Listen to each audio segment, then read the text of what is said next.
How do you gain confidence at work? How do you gain confidence in life? Hi, I'm Byron Morrison. I'm the host of the Men of Forge podcast. And this is the question that we discover in this podcast. I can bring on guests, men who have gone before us, top performers in their job, in their career, and in their life and relationships. And how do they gain confidence and move forward through doing hard things? That is the secret to building confidence in your life, is doing hard things and learning how to do them well. To discover more about how I help sales professionals gain confidence and improve their performance, go to menofforge.com and find out more. Now for today's interview. All right, welcome to the Men of Forge podcast. I'm excited to have my guest today, Byron Morrison. He is an author of an upcoming book called Maybe You Should Give Up, 7 Ways to Get Out of Your Own Way and Take Control of Your Life. I'm really excited about what Byron is doing because, I mean, we have a lot of similar space, but he's just helping men, especially in leadership roles, lead others better, take control of their life. And so, Byron, I'm excited to have you on. I'm really excited to be here. Thanks for having me here today. Absolutely. Well, I saw this is your 3rd book, and I'm always curious to ask authors, what do they enjoy most about writing, or what's the most exciting part about writing a book? But your title stands out so clearly. And I'm curious about my first question, but my second would be, what made you come up with that title? I'll start with the title as an answer, because for me, I really wanted something that grabs your attention straight away. And when you look at the self-help and personal development world, the whole messaging is about never quit and keep pushing and keep trying. And so many people get stuck in the state of mind where they feel like they have to keep moving forward, even if it's not working. Whereas if you look at some of the most successful people of all time, they quit constantly. They give up on ideas that aren't working. They give up on strategies that aren't producing results. They give up on their fears, their reasons why it can't be done. And that was why, as I was going through my own journey, I discovered that giving up is actually the secret for success. Because when you give up on the things holding you back, that's when you can move forward. So the book, the reason why I designed it and the way it's come out is it's meant to sound negative. It's meant to be counterintuitive to all the other advice out there. Yeah. But then actually the book is about positivity. It's about giving up on everything that is holding you back from living a happier life and reaching your potential. So as for your first question, though, writing for me, it's just as a really creative way to communicate ideas. I've always loved the idea of just writing and kind of sharing knowledge and just really breaking down everything from my own journey to what I've learned with clients and now working with people in 15 different countries. And it's just a way that you can reach people on a mass market scale. You can just take your words and ideas and break it down, then people can learn from them and apply it to their own life in ways that you otherwise wouldn't be able to reach them. Yeah. Yeah, it really is. I mean, there's just some content has so many different ways to be fleshed out. But there's still the book part where you can it is the ultimate long form, right? Sometimes we talk about long form being podcast or, long interviews, but really it is still to get a true deep thought out. It's in a book. So that's really cool. So Byron, I mean, you talk about in your bio, you're very honest in your bio. And so if you're listening right now, I recommend I'll have the bio actually in the show notes so you can look at Byron's bio. And I really appreciate your honesty, because this is a part of what I love, this podcast and this platform, that there is so much about life that's forging us into, we're never a finished product. And so I'm always curious about people's stories and what they've been through that's made them in who they are and why they're doing what they're doing. So I'd love to just hear a little bit more of your background. And I know you're not originally from UK, but that's where you're coming from right now. So I would curious, what part of your childhood or your upbringing that really has shaped you into who you are today? So probably the one big life event that had the greatest impact on my life was when my dad got cancer. He ended up having most of his bowel surgically removed. He spent 25 days in ICU, most of that on life support and breathing to a tracheostomy. And luckily he pulled through, which is something I'm eternally grateful for. But that experience was a big turning point for me, that I realized I needed to do something about my own life. At the time, I was overweight. I was stuck in a job that was killing me. I had no confidence. I was burnt out and just really, to be honest, just stuck. And I just knew something had to change. And I'd love to say that this was the big wake-up call, that suddenly from the next day, everything magically got better. But I knew at that point what I needed to do. I knew I needed to get my health on track. I knew I needed to get out of my professional situation. But despite that, I was my own worst enemy. I seemed to constantly sabotage everything from my health to my relationships, my professional success. And I just reached a point that I realized, you know what? I'm getting in my own way here. Something that I'm doing is sabotaging my success. And I had to really do some self-awareness journey and introspection to really figure out, why am I actually doing this? And that was really where I need to take a step back and figure out, okay, what's going on here that's stopping me from moving forward? And once I could get out of my own head, I could finally start making changes where I lost the weight. I got out of the job that was killing me. I actually found happiness in myself and really turned my life around. And as I went through my own kind of path of transformation and then got to a point where I wanted to start helping other people, I saw so many other people struggling in the same way. They knew what they should be doing, but they'd sabotage it. They'd mess up. They'd get stuck in their own head. And that's why my message and focus for the last 10 years has really been about helping people break through those mental blocks that are keeping them stuck. Because whether it's been young entrepreneurs to corporate professionals to being CEOs running billion-dollar companies, I find we all have that tendency to be our own worst enemy, where we overthink, we procrastinate, we doubt ourselves, we avoid the things we know we need to do. That's why I think it's such a universal related topic that every single one of us struggles with in one way or another. Yeah. And so what would you say is that step one for you? Well, the wake up call, and then it led to the decision. Like you said, there's multiple things that, you needed to lose weight and you need to take more control of your life. Like, what was that thing to really get you going, and really that step one that that decision you made? So the first one was getting in shape. It's fascinating to me because growing up, as an immigrant into the UK, I'm originally from South Africa. Like when I came into the country, I never really fitted in. I was always a little bit of an outsider. And even at school, I never really kind of fit in or got in with everyone. And I kind of viewed fitness as one thing that I hated. Like when it came to physical education, I did not like sport. I did not want to be in the gym. I was sort of something that was for people that weren't like me, that I didn't want to be like. So I completely wrote off that area of my life. So I had such an internal resistance to actually doing something active. And so that was such a big mental roadblock where for years I didn't want to step foot in a gym. And then when I finally overcame that, I found that actually I really enjoyed it. And it was something that I went from dreading to wanting to do on a regular basis. But then as I started getting into it, like anyone who's ever been on a diet or tried to get healthy, I'm sure you know what it's like, where you take one step forward and two steps back. I just constantly would make some progress and I'd fall off track. I'd make some progress, fall off track. And eventually I just got so frustrated. I was like, there has to be a better way. I kept trying the same thing over and over again. It wasn't working. So I became a student of everything from nutrition to how to exercise to changing behaviors. And the more I learned, the more I found that that's actually where my passion was. So once I actually discovered how does your body work, how does your brain think, how your habits formed, I could change the way I did it. And that went into the foundation of my first book. So it was very much a snowball effect. Just like one simple thing of just pushing myself to face that first workout, getting over that fear led me to everything that I'm doing today. Yeah.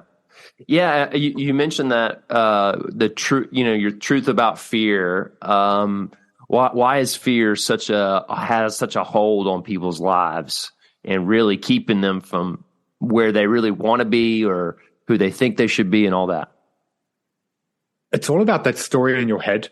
The way our brains are wired, it's all about survival. Your unconscious mind wants to keep you where you are because it feels safe. Whereas your goals, your dreams, your aspirations, the person you want to become, all of that's new, meaning it's an inherent risk. And that's why your brain fills your head with all of these sabotaging doubts and fears and negative thoughts. And a lot of the time we build it up in our head to be this huge catastrophe, whereas actually it's not that bad. It's like, how many times have you wanted to try something and you think it's going to be this huge ordeal, and in the end, it's actually not a big deal. Right. And this is why for so many of us, we get stuck in fear because we build it up as the end of the world, convincing ourselves that it's going to fall apart or it's not possible. So we just go for it.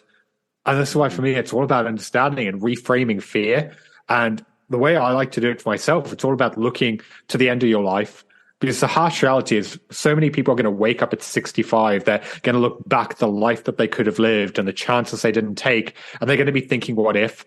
And that's why for me, what scares me far more than failure, than rejection, than not getting it right is regret. Yeah. And when we can tip the scale in the other direction and we can start fearing not actually going for it and regretting the things we didn't do far more than failure or rejection, then the entire game changes. Then it becomes far more painful not to go for it than it does to face it. And when you start breaking down those fears and moving through it, suddenly it becomes easier to move forward. Yeah, that's good. So how do you know, I 100% am with you. I mean, there was for many years, I told that story in my head for years, not good enough. Why should I try? I'm just going to fail. So for my listeners out there that feel like they have that story, one, what was the story that you told in your head? And then two, how did you rewire it? There were so many different stories from I'm not good enough, it's not going to work, I'm never going to make it. But for me, the big story reframer is whenever you start going into a negative state of mind, you have to stop and ask yourself, do I know this for certain? Or is it just a story I'm telling myself? And if it's just a story, you have to take a step back and think about, well, how else could this turn out? What if it goes right? What if you had great results? What if it actually isn't so bad? Or even if it does all fall apart, is it really that big of a deal? Because a lot of the times you can convince yourself that if you fail, it's a huge catastrophe, whereas actually it's a minor inconvenience at best. And it's just when you can start reframing those fears, it becomes so much easier to deal with. But the other side of that as well is part of the reason why we get stuck in fear is we're focusing too far into the future. Like if you've got a big goal, let's say you want to build this amazing business, or you want to run a marathon, or you want to do something that's this huge venture, that is pretty overwhelming. Like it can be incredibly daunting to think about what you want to accomplish. And that for a lot of people can keep them paralyzed. And that's why I'm a big advocate of, yes, have that big vision and that big goal, but break it down. Rather than focusing on step 5, what is the first thing you need to do? Just to use a really easy health example, because we can all relate. Like if you want to run a marathon, that seems like something you just can't even comprehend. If you're just getting in shape, the first step could be going for a jog. Suddenly, in comparison, it doesn't seem so bad. You start with the jog, you build up, you increase it over time. And after 4, 6, 8 weeks, you'll have made all of this progress and it won't have felt that bad. And it's the same thinking when it's building a business, advancing your career, whatever it is. Start small, focus on gradual steps. And that's how you'll build your confidence and momentum, and you'll overcome the fears that are in the way. Man, that's good. Yeah. Man, it's fascinating. So I'm just curious, and getting in your book, you did put 7 ways to get out of your own way. And you may have already mentioned them, but what was one that you really wanted your readers? Obviously, what's number one? What is the first thing you wanted to grab your readers that say, like, start here, start with this 7 ways? What's number one? So the first one is reacting to the world around you. Because most of us, we spend our life in a state of reaction where life happens, our emotions take over, and a lot of the time we'll then not handle situations as the best version of ourselves. And that's why ultimately there's a huge difference between a reaction and a response. A reaction is impulsive and driven by emotion, whereas a response is calculated and controlled. And that's why you're never going to should be able to show up as the best version of yourself when you're always reacting and dealing on emotion. So it's about getting you to slow down, to actually process problems, to understand where you're coming from, and then choose how you respond to it. When you can start creating that shift, that's how you can see that actually, even though you can never be in complete control of what's going on around you, when you can always control the way that you show up and deal with it, that's how you can become unstoppable. That's how you can have that mindset when something goes wrong, rather than beating yourself up and dwelling on the past, you can focus on how you move through it. It's how when someone makes a mistake, rather than losing your temper, you can focus on, okay, this has happened. How do I stay calm and actually focus on the future? It's about recognizing, okay, this is what happened in the past, but rather than dwelling on it and letting it weigh you down, this is how you move on. So it's incredibly empowering when you get that shift from reacting to things to actually focusing on how do you respond to them. Yeah, that's really good, because I think Yeah, I mean, we've all worked for, been under leaders who react to negative emotion versus, like you said, respond. And this very different in leadership. One you really want to follow, the other you would want to get far away from. So, yeah, I mean, you work with CEOs and different entrepreneurs and leaders. What have you seen are some of the major problems that they deal with?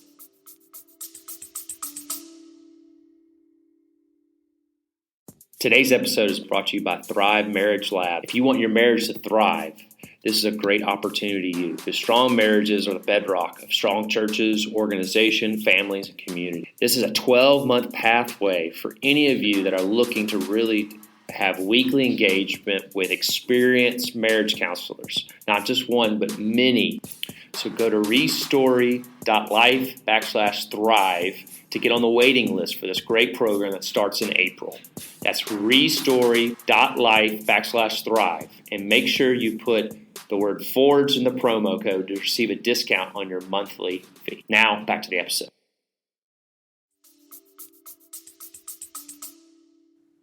What I do is I'm not a business coach. So when I'm working with a leader, I don't get involved in how they run their company. After all, it's their business. They're the leader for a reason. My focus is to come in and figure out how they're showing up in everything that they do.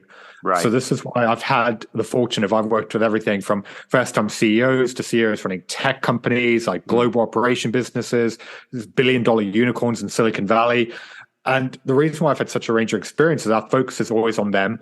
And the one universal challenge that every single person I work with deals with is they get stuck in their own head. Like they have so many competing demands, they've got so many responsibilities that a lot of the time they're so reactive that they're the stumbling block in the way of their growth because they overthink, they second guess themselves, they put off making decisions, they avoid the actions they know they need to take, like having difficult conversations or taking big business decisions that can really impact the trajectory of the business. So it's all about looking at, okay, why are they sabotaging themselves? What is the real reason that they're holding back and not showing up as the leader that the business needs? When we get them out of their own head and we get their confidence up and their performance at the level it needs to be, that's how they take the business to the next level. So it's a really interesting thing. It's just really looking at the psychology and the mindset behind why people do what they do and then helping them navigate at a higher level. That's interesting because I think there is something to, there absolutely is something to that, because I think too many leaders, we focus on the external, the skills, the things we need on the external, when really if we just start with the man, the person, and actually address him, what he's dealing with. And I say him because, I work with men primarily. This is a Men Are Forged podcast, right?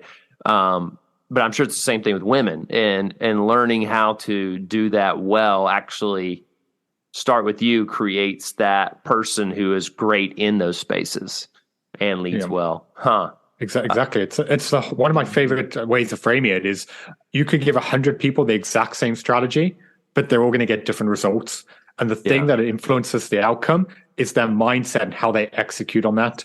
And this is why it's such an interesting realm, because people are always getting caught up in what are the latest hacks and trends and strategies for that to make money or to kind of get that quick win in business. And a lot of the time, the thing that's holding people back from success is themselves. It's that story that I'm telling themselves. It's avoiding the things they need to do, which is why it goes back to whether it's the new book or the central theme of my work, it's getting people out of their own way. Because once you do, that's when you open yourself up to a whole new world of possibilities. Yeah, that's great, getting out of your own way. That's so true. So, a lot of my listeners are in their 20s, and I'm sure many of them are in business or really want to step into leadership roles eventually. And so when you work with these first-time CEOs, what is some of the things that you can do now in your 20s that really prepare you for that first leadership role? So I think, and we spoke a little bit about this before, getting a great mentor is such an empowering way to go. If you find someone who's achieved what you want to achieve, who can really guide you and help you break down situations and learn and grow. But if you're not at a point where you can get a mentor, like my favorite tool for personal growth is actually reflection. It's taking time every single day to just go back and look at, okay, what actually happened? Because most people are just so focused on getting through the day. They just go through life, challenges happen, they deal with it and move on. Whereas what you faced is your greatest opportunity for growth. And this is why when I'm working with clients, and anyone listening to this can do exactly the same thing, it's break down everything from tough conversations you went through to what threw you off your routine, to what challenges did you face that caused you to react or get overwhelmed. And then really think about, okay, how did I deal with that? How did it make me feel? And what do I need to learn from it to navigate better in the future? Because when you start doing that, that's how you're going to build your confidence and intuition. So when you're in the same situation the next time, you're going to know how to handle it. It's a lot like an elite athlete going back and watching old game footage. They know that by going back through it, that's how they're going to figure out how to hone their edge. And if you want to be a really effective leader, you've got to do exactly the same thing. Perfect example is, let's say you need to have a tough conversation with someone, but you get really emotional and you just, it turns into a conflict. You break that down and figure out, okay, what do you need to do the next time? How do you make sure that the emotions aren't taking over and you're calm and you're grounded? And how do you communicate your point properly? You do this and you play it out in your mind. Then from a leadership standpoint, it becomes so much easier to deliver it the next time. But most, especially first-time leaders, don't do this. They just get stuck trying to navigate all these things, and they just get overwhelmed and they crash and burn. So it's really about looking at, well, the skill sets that you're missing and then doubling down on learning them. Reflection, man, you're really hitting on some good topics here, Byron. I mean, the reflection to me is such an underrated skill set, and for many people who want to step into leadership, that's really, really good. The ability to reflect, because you start doing it quicker and you're able to then do it in real time. I think the more you do it, the more you have that practice. So therefore you're improving once you get it, and then you start improving at a faster rate because you're able to reflect it. So that's really, really good. So you hit in some of the other topics is success is important, right? Success is out there, but success doesn't always lead to happiness. So what's some things that you help a lot of your clients do, and maybe in your own life, what has led to, where happiness comes from, and what do we need to focus on to truly be happy? Yep. This is actually going back to the core topic of the book. I'd just like to share. It's like, ultimately, and maybe you should give up. That's that getting over everything that's stopping you from living a happy life. Because I think one thing that every single one of us is guilty of is putting off our happiness. Like, how many times have we said it, where once you reach that next goal, that next milestone, that next threshold, that's when you'll take some time off. You'll prioritize your family, you'll focus on your health, you'll do something for yourself. But isn't that what you said the time before and the time before that? And we get so caught up in where we're going that we forget to slow down and enjoy the present. And the reality is, you're never going to get to where you want to be, because whatever you want right now, as soon as you get close, the goal line's going to move. And that's why, as cheesy as it sounds, happiness doesn't come from the end result or an achievement somewhere in the future. And instead, it comes from the journey. And the journey takes place in the present. And that's why you have to, if you want to be happy and fulfilled, allow yourself to slow down. You have to be in the moment. You need to be present. You need to feel more of life and what's going on. And you also have to give yourself permission to prioritize the things you want, because there's always going to be responsibilities. There's always going to be things that you need to get done. And that's why one piece of advice I can give to everyone here is, if you want to do something, you have to schedule it. If you keep saying to yourself, I'm going to try and get to the gym later, I'm going to try and free up some time to focus on my hobby, try and put aside time for date night, it's never going to come, because there's always going to be something in the moment that seems more important. And that's why the way I always approach it is start with a calendar and think out, what are the non-negotiables? What are the things in life that truly matter to you? And schedule that first, and then build all of your other commitments around it. That's how you can change them from being something you want to do to something that are part of your routine. And that's how it becomes easier then to follow through with it. Man, that's good. So I'm curious, really, Byron, how did I want to frame this question? Because this is interesting. I just so fascinated. It's your third book. How do you, really at the end of the day, when you writing this book, what do you feel like you want your readers to gain from this? So ultimately, it is getting out their own way and taking control of the life that they want, whatever that looks like for the individual. Because in the 7 different sections, everything from giving up being reactive to living in fear to worrying about the future and problems that haven't happened yet, or being hard on yourself, all of it is ultimately building up to getting to a point where you can live a happy life. And ultimately what I want for the readers or anyone who follows my message is to recognize that there's always going to be problems around you. There's always going to be things that you want to do and goals and aspirations. But ultimately, at the end of the day, are you happy?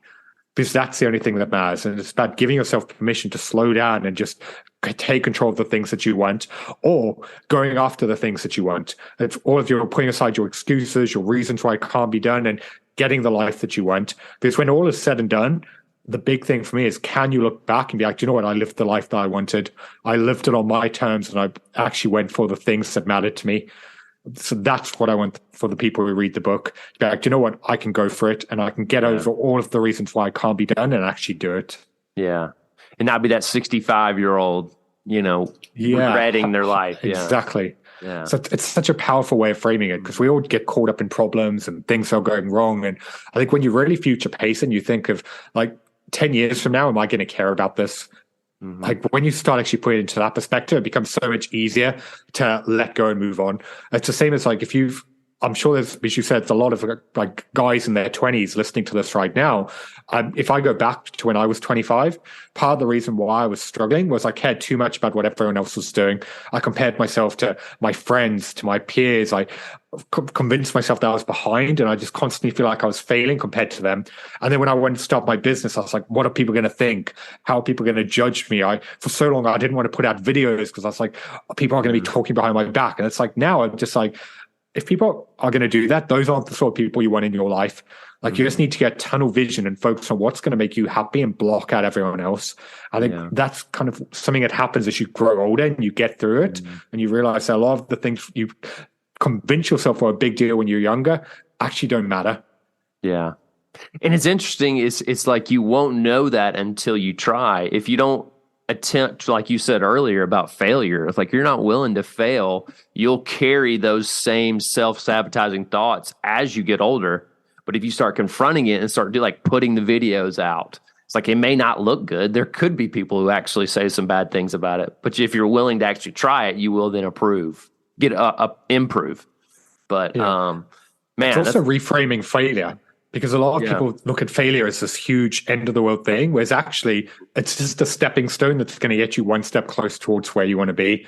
And when you can stop viewing failure as this huge catastrophe and just seeing it as an opportunity to learn and grow, that's when it becomes so much easier, because then you look for opportunities to fail. Then it's no longer the scary, daunting, awful thing. You're like, okay, I've learned this. How do I improve for the next time? And every failure is going to get you one step closer towards where you want to be. And it's such a huge mindset reframe, because so many people get paralyzed by failure. They're like, oh, if I fail, it's going to be awful. Like all this bad stuff's going to happen. It's actually, no, it's going to teach you what you need to do in order to create success. And it's just, you're going to be in the same situation regardless. So you just take that pressure off yourself. Yeah, that's good. Well, Byron, I've asked this probably already several different ways, and I'm sure that's a lot of, because it does seem like you're serving the person you used to be, and so I would love I love this obvious kind of more direct question is, if you could talk to your 25-year-old self, what would you tell him? Stop getting stuck in your own head. Like going back to when I was just in the corporate world and I felt lost, and I knew that I had all these big goals and I wanted to do something that helped other people and do something that mattered. The biggest thing in my way was myself. And I just needed to be kinder to myself. I needed to stop beating myself up. I needed to actually believe in myself that I could go make it happen. And just get over all of my reasons why it couldn't be done. Like I've said multiple times on this episode, like when I was younger, I was my own worst enemy. I would constantly sabotage myself. It was only when I learned to get out of my own head that I could actually break through it. And this is why you hit the nail on the head. Like the book, when I was writing it, I was like, what did I need to hear when I was 25, when I was stuck in my own head and getting in my own way? Like, I had that person in mind when I was writing it to pass it on to them. And that's why I love what you're doing with the podcast. I think the younger guys just need that advice of, do you know what it is? It's going to be okay. Like a lot of the things that you're building up as problems right now, not to take it away from them because they are very big problems, but it's like, you will make it through this. And that's why one thing that I always love to share with people is like, regardless of what you're going through right now, like, I don't want to like diminish that, but you survived 100% of your worst days. Like, even the moments when you were backed into a corner and you didn't think you were going to make it through, the fact that you're listening to this right now shows that you did. And that's why you're far stronger than you give yourself credit for. And when you actually start believing in yourself, that's when amazing things are going to happen. Yeah, we are so capable of so much more than we think. And it's going back to what you said. We just got to reframe that mindset, get out of our own head. Man, that's great. Well, Byron, I appreciate you coming on, man. Where can people find you? Easiest place to find out more about me is at byronmorrison.com. I'm also active on LinkedIn, Instagram, Facebook, and TikTok. Just search for Byron Morrison. And yeah, if anyone wants to check out my new book, Baby You Should Give Up, you can get anywhere that you can order books. Yeah, great. Amazon, anything like that. Yeah, Amazon, Barnes & Noble, Waterstones, anywhere that sells books, it's available. Gotcha. Well, man, I appreciate you coming on, Byron. It's been a pleasure, man. Thank you for having me. It was a lot of fun.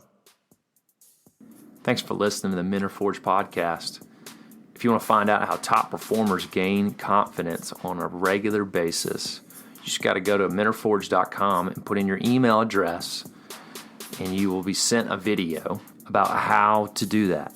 It is the process that I've been developing and working in with my clients, and it's part of my coaching program as well as my keynote. So go to menareforged.com to find out more information about how you can gain confidence and become a top performer in your field.